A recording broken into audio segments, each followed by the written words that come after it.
In our last episode, we covered my sister Terry's and my trek to epic Machu Picchu and biking and hiking through the spectacular Sacred Valley of the Incas. Today, we continue with new adventures in Peru.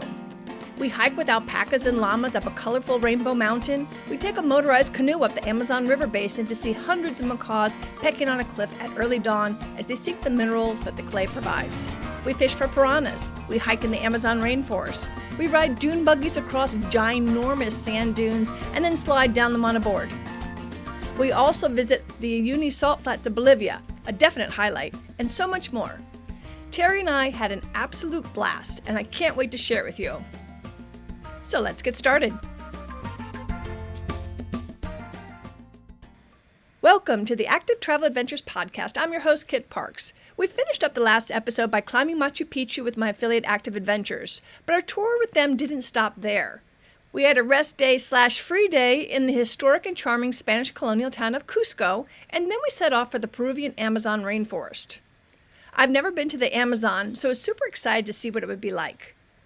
We flew to the tiny airport of Puerto Maldonado, a frontier town in the Amazon basin. Then we took a motorized canoe to glide deep into the jungle on the Tambopata River, one of the Amazon's headwaters. For lunch, we were given a basket with the chicken and rice pilaf artfully wrapped in a banana leaf, along with the banana. This river teems with wildlife, and one of our first sightings was of a large capybara family. These guys look rather like a stocky, snub-nosed small horse, but are actually in the rodent family. And they get huge, and are in fact the world's largest rodent, some weighing almost 150 pounds. They stay in large families, and one time, and like I said, I have this on video, we saw a dozen at a time with lots of little babies shimmying down the hillside cliff to enter and then swim in the water. It's super cool. I'll put this video on the website. You also get to see a lot of birds, the occasional caiman, those are those crocodile-looking animals, and sometimes an otter or two. When we arrived at our jungle getaway, the Palccoyo Lodge, I have to say I was thrilled. It met all my expectations and then some with its jungle charm. And I also liked that they had a boardwalk to our thatched roof cabins, so at night we could see exactly what was on the path when we walked to our room. I love all critters, great and small, but I like to see where I'm stepping at night, particularly down here. The cabins were cool. It was all wooden plank construction, and our canopy beds had mosquito netting, although I never saw a mosquito. After we got settled, we went on a lovely nature hike with our guide, who introduced us to the flora and fauna of the jungle. And then, after it got dark, we went out in the canoe boat again to explore the river and jungle in the dark. From the safety of the water, you can hear all the life surrounding you in the jungle, as many animals and insects are nocturnal.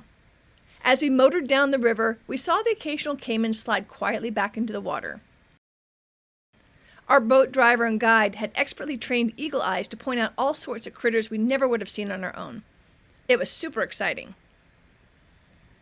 The driver pulled up to the riverbank and pointed in the overhanging tree leaves so we could see a Jesus iguana. We looked and we looked, but we had problems seeing him because his camouflage green coloring blended perfectly with the foliage. Then suddenly, as our eyes adjusted to this little iguana's trick, we were able to see him clearly. It's called the Jesus iguana because of its neat trick of being able to run across the water on its webbed feet. Very cool. After a full day, we crashed back in our cabins. Tomorrow would be an early start. We were told to be prepared to board the canoe before dawn. As with the night ride, early morning is a great time to be out in the jungle. The animals were still active before the heat of the day. And speaking of heat, while it was certainly hot, I was never uncomfortable. But remember, I hail from hot and humid eastern North Carolina. Although I don't recall anyone else complaining though. So on our boat ride, it turns out we were powering up the river to see macaws on a clay lick, something I never heard of. A macaw is a huge, long-tailed parrot with brilliant red, blue, and yellow coloring, and they measure almost 3 feet long, or almost a meter. And here in the Amazon, on a specific mud cliff where erosion has exposed the sides of the cliff banks, each morning hundreds of macaws fly in, sometimes from far away, to lick the minerals from these clay walls. While scientists aren't 100% sure about why the macaws need whatever in the clay, hypotheses are that they need some of the minerals like salt and magnesium found in the clay, or that they need the high pH of the clay to balance out the acidity of their main diet. There are 3 large clay licks in Peru and Ecuador, and Terry and I were lucky enough to visit the largest, the Chuncho Macao clay lick. Here, you'll see around 20 species of tropical birds, from small parrots to the enormous green and red macaws. It was spectacular. In order not to disturb them, you have to get to the beach across the river from the lick before they arrive to feed, and then you hang out for a couple hours watching them until they fly off to do their regular daily feeding. This is not a problem, as you are mesmerized the entire time. Not only are the cliffs loaded with macaws, but also the trees on top of the cliff are filled with birds. When something would excite them, the group would suddenly take flight. It was super exciting. As things started to die down, we were told to walk down the beach, where we found a lovely breakfast table set up just for us. Life is good. Later that day, we took a day and then a night hike in the tropical rainforest, scouting for interesting critters. One of the coolest things we saw was a tarantula. Tarantulas are attracted to vibrations, so our guide took a stick and lightly struck the ground, which made the spider leave his den to see what he had for dinner. Anyone who wanted to could try it. It was fun. In the Amazon, illegal gold mining is big business, so you do see illegal mines along the river. A local can make 6,000 soles per day mining versus 1,500 per month, so you see why folks do this dangerous job. Sadly, this is causing a lot of deforestation and is exposing the miners to mercury on their hands and legs, which is no good. The second biggest thing they sell from the Amazon River is Brazil nuts. The main nut, I found out, is about the size of an avocado, and then it breaks into about 15 of the nuts that we're familiar with. These grow wild in the forest. And guess what? According to our guide Pepe, mosquitoes do have a redeeming quality. Down here, they are the sole pollinators of the cocoa tree. Who knew? Again, I never saw a mosquito the whole time. To me, the most impressive tree is the ceiba tree. These guys are huge and can live 600 years. It would take our whole group holding hands in order to reach around the trunk of the tree. Now that's big. One afternoon, we took a hike to the river, and then we got to paddle some canoes ourselves. We were not only looking for wildlife, but we also got a chance to fish for piranhas. While none of us caught a piranha, my sister Terry did catch a dogfish, which our chef cooked up for us that night, and it was delicious. Our time in the Amazon was just as fascinating as the Machu Picchu portion of our tour, but too soon it was time to return to Cusco. What a fantastic trip. But wait, there's more. In addition to our fun Machu Picchu, Sacred Valley, and Amazon Rainforest adventure with my affiliate Active Adventures, and don't forget, my listeners get an exclusive $200 discount by using my promo code ATA200, ATA200. So after our tour, Terry and I went off on our own adventures independently. So let me tell you about them. Prior to meeting our Active Adventures group, to test our conditioning and our ability to handle the altitude, we took 2 day hiking tours. One was to the area's Rainbow Mountain. A rainbow mountain is where the summit's exposed soil shows off its colorful layers. It's quite something to behold. Most people go to Vinicunca, the first touristed Rainbow Mountain. It's a challenging hike, super high, since the highest Vinicunca summit sits at a higher altitude of 17,000 feet or 5,200 meters, plus it has a much steeper elevation gain of over 2,000 feet, whereas the mountain that Terry and I chose, the Palccoyo, starts at over 16,000 feet, and you only climb a gradual 500 feet, making it a much better starter hike for us to practice on. Plus, unlike Vinicunca, you get to see 3 rainbow mountains en route compared to just the one. Although from the photos, of which I'm sure all of them have been photoshopped, the colors do look like they're a little bit more intense on the Vinicunca mountain. Vinicunca is the most popular since it was the first touristed, but that makes it very crowded. So that was another reason we decided to go to Palccoyo. Our guide picked us up at 3 a.m. so we could be one of the first ones there. I think it was, as I recall, like a 3-hour drive, so we were able to catch some Z's en route. But I'm glad the sun woke me up, because as you enter the mountains, you definitely perk up gazing at the attractively terraced mountainsides.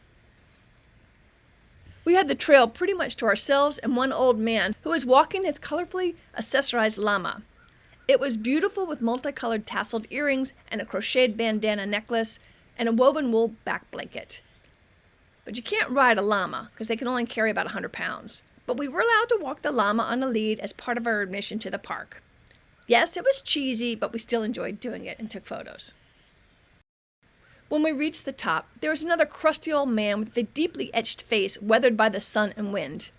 He was in the national dress, but was shown up by his beautifully fluffy alpaca, which you could pose hugging with the Rainbow Mountain in the distance. I'll put a picture on the website for you to check out at activetraveladventures.com. I noticed there must be another higher path as we did see some hikers up on a ridge behind us.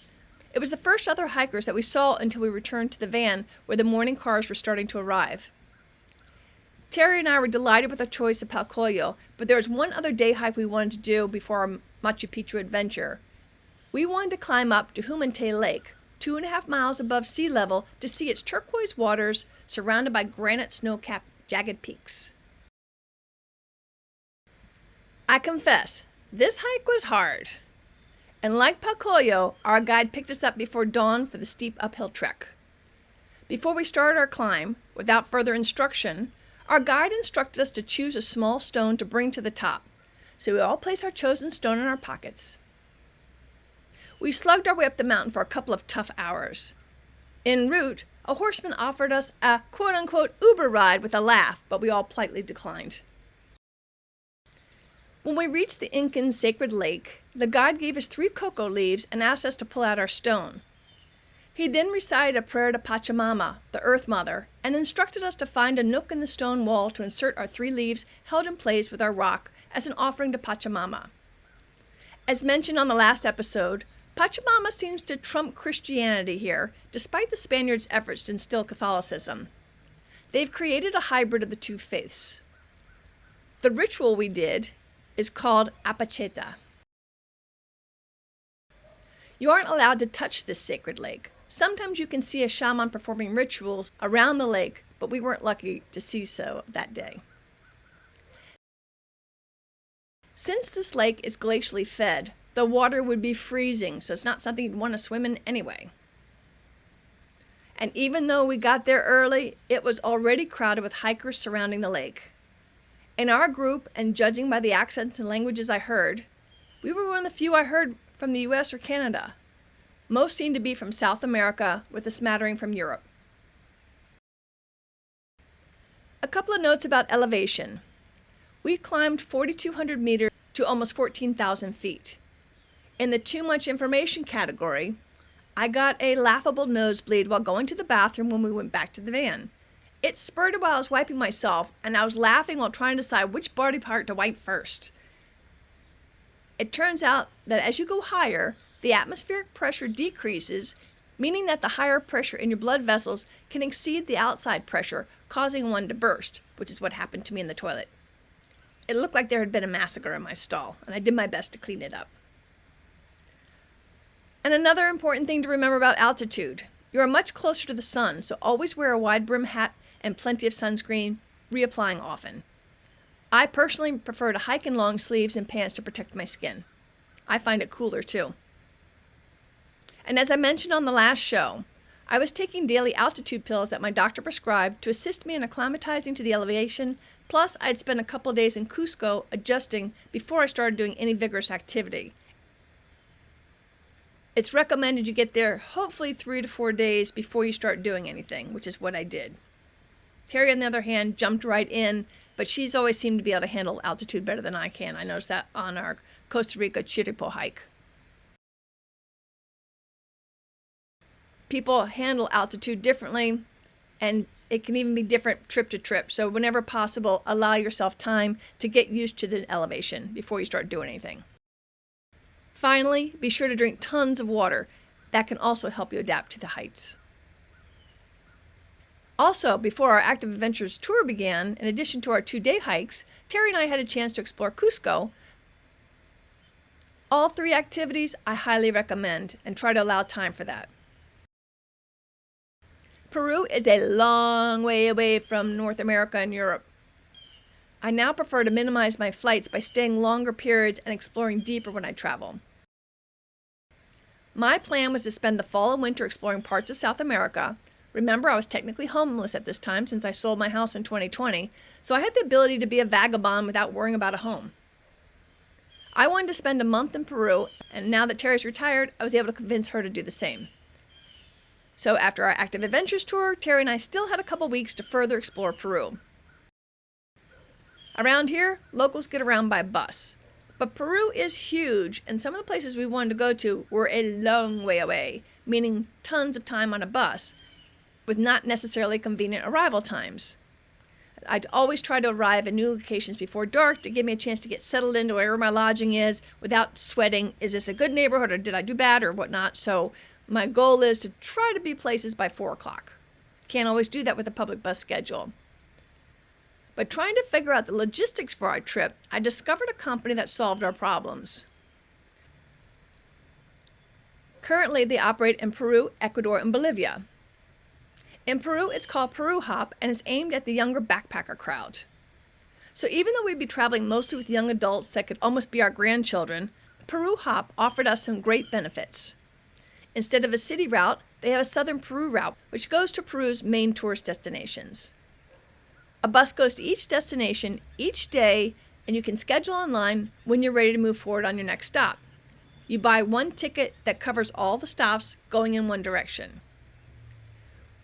When the bus is able to fit on historic area streets, they will pick you up and drop you off at your accommodations as long as you're in the city center, eliminating the worry of arriving after dark in most cases. And on the really long-haul legs, you take an overnight bus that was surprisingly comfortable so you don't lose one of your vacation days.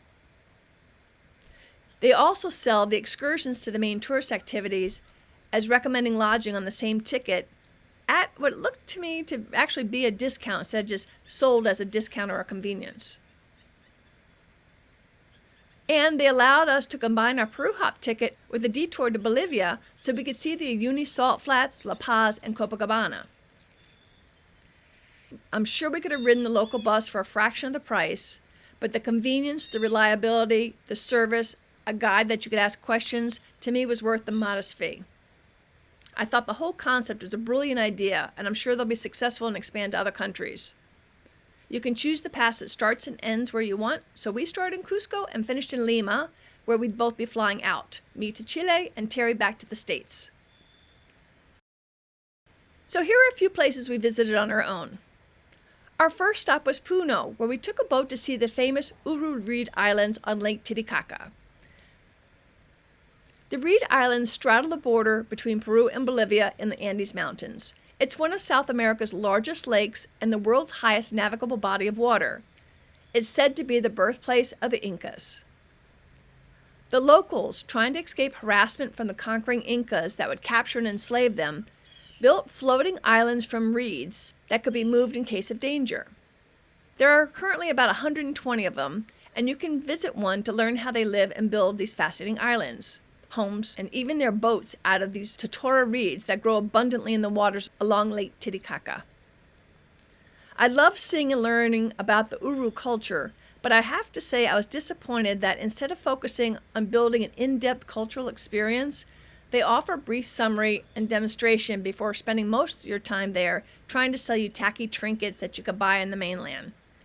They also allow their children to beg on the boats, which I don't like that at all. I would rather have paid 3 or 4 times more to have a deeper understanding of their world with maybe some hands-on demonstrations, something really more in-depth. Maybe let us try to build our own section of the island or a boat or a house, rather than the cheesy, sad presentation they offered. They have such a unique culture with only 2 people still speaking the original Uru language, since they now speak Spanish and Aymara, which is a local dialect. So to me, it was a shame they weren't showcasing their heritage and their traditions with pride. Maybe one day they'll change that. In contrast, in Panama a few months later, I visited an indigenous village that could be a model of how to proudly present one's culture. We were given a half-day deep dive into their daily life and rituals. We got to participate in their local dance, eat their traditional fare, step into their homes and main gathering rooms, and got a detailed discourse on everything from dating and marriage to burial and celebrations, able to ask them any questions we wanted. It was fabulous, and they are justly proud of their culture, one in which, I might add, the kids actually returned to after heading away for higher education. That tells you something. And like the Urus, they offered souvenirs for sale, but these were of high quality, and there's no pressure whatsoever to buy. But let's get back to Lake Titicaca. After our Reed Island visit, we headed to the island of Amatani on the Peru side for a homestay with a local family. And like my Panama visit, this visit was done with class. I liked it. The wife, who spoke Quechuan, a common local dialect we also heard in Cusco, met us on the boat and walked us to her home, where she showed us our room and fed us a traditional lunch. About 800 families live on the island, and they rotate which neighborhoods host the homestays, so all who wish can share in this tourism income. They are mostly subsistence farmers with terraced rocky fields and a few cows and a couple other livestock. So these homestays offer some much-needed cash so they can buy the things they can't produce themselves. Figuring that there'd probably be a child in the home, Terry and I brought the delightful and curious young daughter some school supplies, which were much appreciated. They don't have a dentist on the island, so we did not bring sweets. The island has 2 mountain peaks, named after Earth Mother and Earth Father. After we got settled into our small but clean bedroom, we went on a hike up the mountain to check out the ruins and to get a great view of the shorelines below. It was cold that night, and our hostess indicated we were to put on traditional dress to go out. Now, I don't like being cold, and I didn't know where we were going, because we couldn't communicate outside of my pantomime. So I put this outfit on over my coat, not realizing we were going to a dance hall, where we listened to the traditional music by a live band of the local men, and then we learned how to dance their traditional dance and danced with them as well. Naturally, I was roasting with my ample layers. It was a lot of fun, a lot of laughs, and I look absolutely ridiculous bloated in my garb. Our next stop was over to La Paz, the capital of Bolivia. The main thing I wanted to see in Bolivia was the Uyuni salt flats, and you get there from La Paz, and learn some fascinating insights about La Paz, like how the prisoners at the jail once had to pay for their own stay, and if they couldn't, they would have to sleep in the halls. If the family provider was incarcerated, making their family penniless, often the family would move into the jail as well to save on rent. Bolivian women, aka cholitas, wear bowler hats. Apparently, when these tall domed hats were first introduced to the local men from Europe, the men said, nah, we kind of like our existing style. So in order to get rid of their stock, the Europeans got clever and told the women, these bowler hats are all the rage overseas. So the local women quickly adopted the bowler hat, and the tradition remains to this day. You can tell a woman's marital status by the way she wears her hat. Wearing the hat in the middle of your head means you're married. Tilted to the side, you're either single or widowed, letting people know you're available. Another tradition still followed today is whenever you're building a new edifice, you head to the witches' market and purchase a dead baby llama and bury it in the foundation as a sacrifice to Pachamama. I was happy to learn that the baby wasn't killed for this sacrifice, but rather saved from a natural abortion or early death of a baby llama. In the witches' market, the stall ceiling is, I hate to say decorated, but it's just strung up with dried baby llamas for sale. They also have other potions to help whatever ails or troubles you. It was fascinating, but obviously very creepy. La Paz was really interesting, and we had hoped to spend 3 days exploring, but I made a huge mistake in my planning. Since all tours to the Uyuni salt flats departed from La Paz, I foolishly made the assumption that it was close by. And you know what they say about assuming? It turned out it was an 8-hour drive away. Ouch. I also wish that I had booked the 3-day Uyuni tour, where you also get to go see the lagoons with the pink flamingos. But we were running out of month to travel, so I opted for the 1-day tour. Suffice it to say, it was a very long day, but it remains the highlight of our independent Peru and Bolivia travel. Uyuni is the world's largest salt flat with almost 4,000 square miles. It is the remnants of a prehistoric lake that went dry, leaving a crusty, dry, desert-like landscape of blindingly bright white flat salt plains as far as the eye can see. There are occasional rock formations, one of which was covered in tall cacti and seemed like an optical illusion as we approached. And speaking of illusions, that is one of the cool things that you can play with at Uyuni. The vast white landscape is difficult for our eyes to determine perspective because there's no backdrop. All you see is white. You can see the curvature of the earth.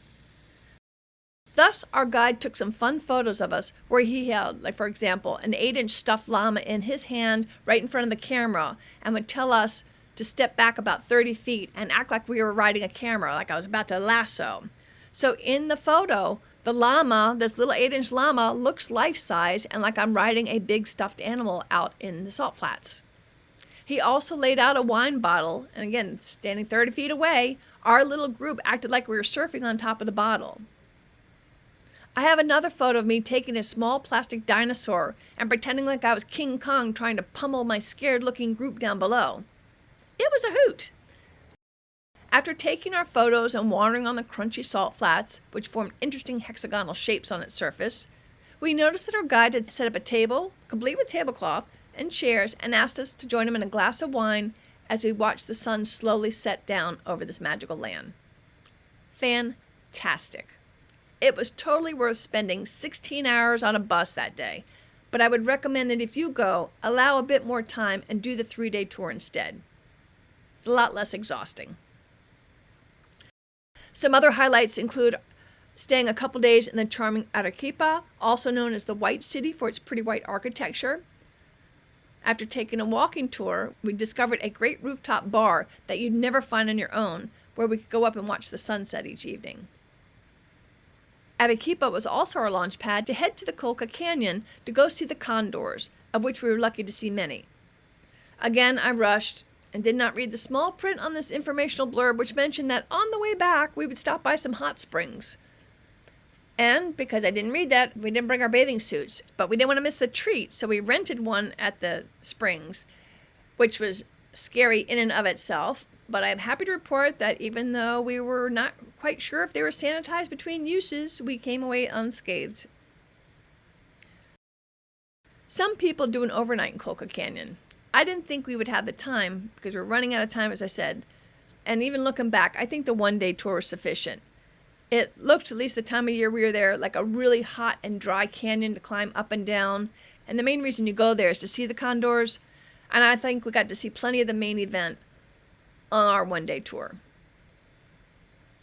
We were really lucky to see several condors, some soaring right over our head in this canyon that's known for the thermals that attracts these massive birds with their wingspans nearing 10 feet. Another favorite excursion was in the town of Huacachina. I signed us up for the Dune Buggy and Dune surfing tour. Huacachina features the tallest sand dunes in South America. Now, I've boogie boarded the tallest dunes in North America at Great Sand Dunes National Monument, strangely enough in Colorado. And while it's super fun riding down the dunes, I remember how difficult it was to trudge up that dune so that you could slide back down. So I figured the dune buggies were to shuttle us up and then we'd slide down, they'd pick us up and just get rid of the hard part for us. But nope. It turns out the big thrill was racing around the dunes with our driver showing off at how close he could zip off the edges and zip around the edges and make us think we were going to tip over, and then he would be able to expertly turn right at the split second right before we would die. And he also knew which scary-looking dunes we could go up and over like a roller coaster. I do believe it is the hardest and the longest I have laughed in decades. I felt like a little kid, and you couldn't pry the smile off my face. Check out ActiveTravelAdventures.com for some videos of the dune buggy ride and boogie boarding down the dunes. What a hoot. As part of our Peru hop ticket, we were supposed to visit the observation tower of Nazca Lines, but ran into some road construction that meant we were going to be passing after dark, so there would be nothing to see. The Nazca Lines are a group of geoglyphs made in the soil of the Nazca Desert in southern Peru. They are created somewhere between 500 BC and 500 AD by people making depressions or shallow incisions in the desert floor, removing pebbles and leaving a different colored dirt exposed. It would have been cool to see them. There was no sense swinging by if there was nothing we could see after dark. So when I say we were stopped for road construction, I'm not talking about a 10-minute delay. We had just entered this small town and the vehicle ahead of us braked, and so we followed suit. But after about 10 or 15 minutes, our guide got out of the bus to find out how long we'd be there. 8-hour delay. Whoa! I don't think I'd ever heard of such a thing. I have to say that I was super proud of the 40 or so, mostly young people on our bus. If this happened back home, I'm fairly certain that I would hear moaning and groaning. But this group of seasoned backpackers realized there's nothing they could do to change the situation, and I didn't hear a peep of complaint. That was a delightful surprise. When you travel, you have to expect the unexpected and roll with the punches. I think travel, and in particular adventure travel, help you build that resiliency and adaptability and let things just roll off your back. Things happen. So during our unexpected 8-hour break in the little village, Terry and I took a nice walk. We got some delicious coffee, had a little snack, we took a nap, and wrote some notes for this podcast, and basically just piddled the day away.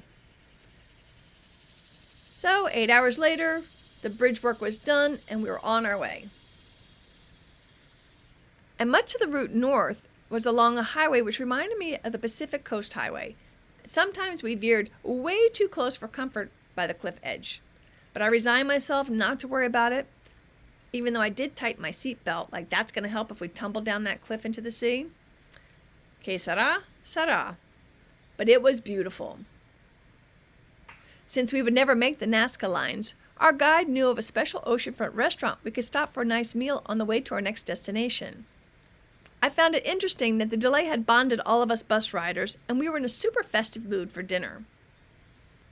I hadn't had ceviche in a while. Ceviche uses citrus juices to marinate, which in effect cooks seafood. And so I saw that in the menu, and so both Terry and I ordered it. It was delicious, but it turns out it's perhaps not marinated long enough or something was off, because the next day, neither Terry or I felt very well. In fact, Terry got truly ill, which was too bad because we were visiting a vineyard with a fantastic presentation and sampling of the wines and a showcase of the local dance and music. I was feeling a bit queasy, but I still was able to enjoy our tour, but took only the smallest of sips of the many samples given us. Sadly, Terry was completely out of commission for most of the day. I think looking back, I think it's one of the few times I've ever had food poisoning on my travels. And at least in my case, and actually in Terry's, it was brief and over the next day. Our last stop before Lima was Paracas, home of the poor man's Galapagos. Here you see sea lions and penguins, and it's considered some of the best untouched wildlife in the country. But I did visit the Galapagos on my way home a couple months later, and frankly, there's no comparison. But it was lovely, and I certainly enjoyed being out in nature. Terry and I had a couple days in Lima to wrap up our stay. What a wonderful adventure, and how special to share it with my sister. She is my favorite travel mate, as she appreciates everything and never complains when things go wrong, like when I screwed up the timing of the Uyuni salt flats, causing us to spend umpteen hours on a bus for a couple of days in a row, or when she got food poisoning. Terry goes with the flow, and you can't ask for more than that. For someone who covers adventure travel, you might think it's funny that I don't like to plan trips. I actually prefer to just push the buy button on a tour I want to take and let a company I trust figure out the logistics for me. So when I go independently, it's not uncommon for me to make mistakes. We absolutely loved our month in Peru and our brief visit to Bolivia. Thank you to Active Adventures for giving us the trip of a lifetime. Don't forget, as my affiliate, you can get $200 off any of their worldwide tours and also those of Austin Adventures, who they merged with last year, by using my exclusive promo code ATA200, ATA200. I'm not allowed to publish this promo code, so only my listeners can use it. If you're driving or can't write it down, you can always email me at kit@activetraveladventures.com and I'll send it to you. If you've enjoyed the show, can you do me the favor of sharing it with your friends on social? That is the greatest compliment you can give me. And if you're looking for adventure, please consider using one of my affiliates. Not only are they companies I personally choose to travel with, but many, like Active Adventures, offer listeners a discount, and at the same time you're helping to support the show while helping to keep it ad-free. In addition to adventure tours, you can comparison shop for travel insurance or use my Amazon link as ways to support the show at no additional cost to you. Check out the resources page on activetraveladventures.com for promo codes and links. If you're listening to the show on a podcast app, just scroll down to the information little circle and click that and you'll find the links there. Thanks again for listening. Until next time, this is Kit Parks. Adventure on!